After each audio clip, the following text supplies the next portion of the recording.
Hello everyone, তো এটা হচ্ছে শিবরাত্রির ব্লগ। আমি জানি অনেক লেটে আমি পোস্ট করছি ব্লগটা, তো সরি তার জন্য। তো আমরা সবাই মিলে চলে এসেছিলাম পঞ্চপাণ্ডব মন্দিরে। আরে খুব বেশি ভিড় ছিল না বলে আমরা খুব তাড়াতাড়ি পুজো দিয়ে দিয়েছিলাম। প্রত্যেকবারের মতনই এবারেও আমরা পঞ্চপাণ্ডব মন্দিরে এসেছিলাম। আর তোমাদেরকে বলেইছি মন্দিরটা প্রচন্ড বড়, চারপাশে অনেক ছোটখাটো মন্দিরও আছে। সব জায়গাতে জল দিয়ে কমপ্লিট হয়ে যাওয়ার পরে আমরা এখানে কীর্তন দেখছিলাম, কারণ মা এখনো আসেনি। এরপরে পঞ্চপাণ্ডব মন্দির থেকে বেরিয়ে আমরা গেছিলাম আরেকটা মন্দিরে। বাপি গাড়ি পার্ক করছিল বলে আমরা একটু দাঁড়িয়ে দাঁড়িয়ে ছবি তুলছিলাম।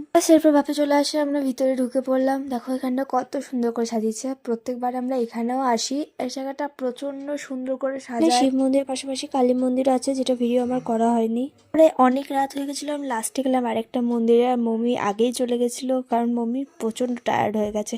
আর এখানটা কত ফাঁকা দেখো, কারণ আমরা অনেক রাত করে এসেছি। এই জায়গাটাতে শিব মন্দিরের পাশাপাশি দুর্গাপুজো হয়। এই যে এখানে দুর্গাপুজো হয়, তো আমরা একটুখানি প্রণাম করে সবাই রওনা দিলাম বাড়ির উদ্দেশ্যে। তো আজকের জন্য এতটাই, টাটা।